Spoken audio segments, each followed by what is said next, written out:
Xiaoxi meminta Weiwei untuk menjauhi Jianbai. Akan tetapi, Weiwei bersikeras untuk merebut Jianbai kembali. Ia berkata, "Sekarang kamu begitu tega padaku.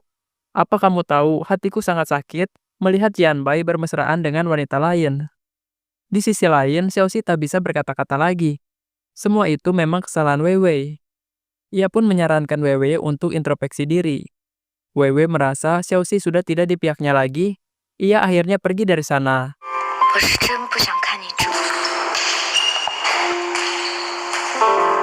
Meski tidak bersalah, Xiaoxi tetap merasa kasihan juga melihat Weiwei jadi begitu. Saat mereka berkumpul, Ouyang terus bersikap seperti ketua. Ia mengingatkan, "Hei wajah-wajah lesu, bangkit. Tidak lama lagi kita akan bertanding." Ouyang tiba-tiba teriak. Ia menunjukkan bagaimana ciri-ciri orang bersemangat. Sementara itu, teman-teman yang lain sudah letih dengan sikap Ouyang. Mereka hanya diam saja. Sengxi kemudian ditantang bermain tenis. Ouyang berkata, "Aku akan ajari kamu." Tapi sepanjang permainan, Ouyang kalah terus. Ia justru ngeles, "Sepertinya aku sudah berhasil menjadi pelatih." Pria itu kebanyakan gaya, tapi aksinya berhasil membuat Jinghao dan Xiaoxi tertawa. Sedangkan Jianbai terlihat serius, benar-benar seperti orang bodoh.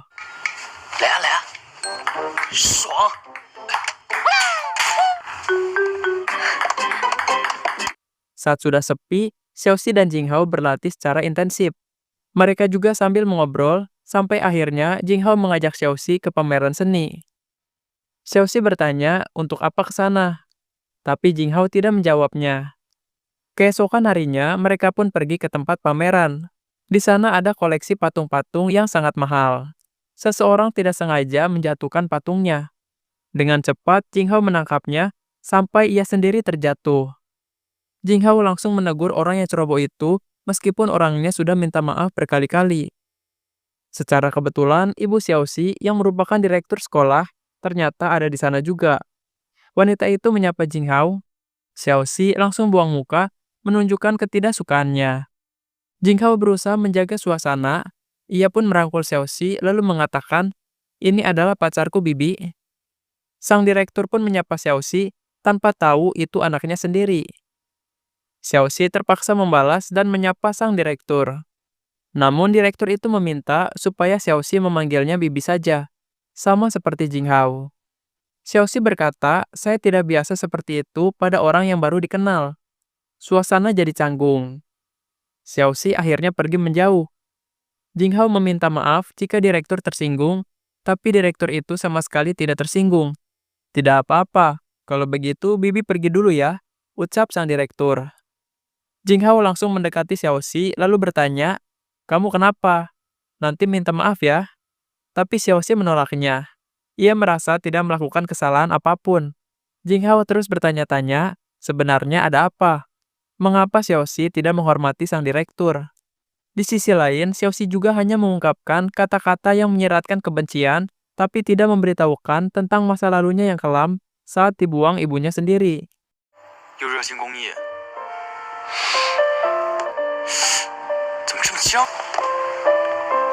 Xiaoxi akhirnya mengalihkan pembicaraan itu. Jinghao meninggalkan Xiaoxi sebentar.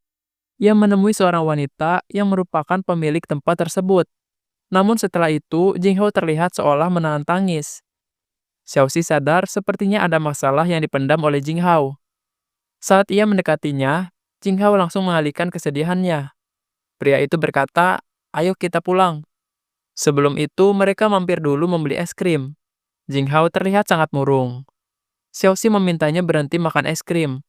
Xiaoxi bertanya, "Kamu kenapa?" Ini pasti ada hubungannya dengan wanita tadi ya. Namun Jinghao tidak menjawab dengan baik. Ia malah menyuruh Xiaoxi tidak terlalu ikut campur dengan kehidupannya. Jinghao semakin malas bicara dengan Xiaoxi. Di sisi lain, Xiaoxi juga tidak mengerti kesalahannya. Ia hanya berusaha membantu. Namun Jinghao menegaskan sekali lagi, "Kamu tidak perlu ikut campur masalah pribadiku," ucap Jinghao. Selain itu, Jinghao juga merobek-robek sebuah tiket untuk menonton bioskop. Jinghao akhirnya meninggalkan Xiaoxi.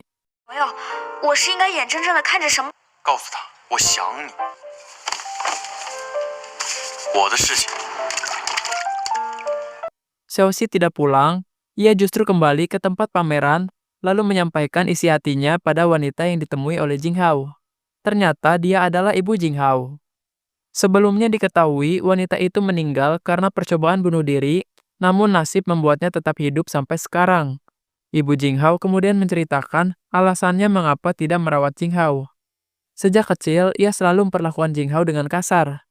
Ia memiliki trauma mendalam karena Jinghao bukanlah bayi yang lahir karena cinta, melainkan kecerobohan yang membuatnya hamil duluan. Ibu Jinghao tidak mau traumanya itu malah membuat Jinghao terus dijadikan objek pelampiasan amarahnya. Setelah Xiaoxi mendengarkan semuanya, ia berkata, "Kamu egois. Kamu tidak tahu apa yang dirasakan anak kecil ketika ibu mereka meninggalkan mereka." Xiaoxi teringat dirinya juga dibuang oleh ibunya. Ia menceritakan kekecewaannya pada sang ibu, lalu membandingkan itu dengan Jinghao. "Aku tidak mau menemui ibuku lagi, tapi Jinghao, dia masih mau menemuimu," ucap Xiaoxi.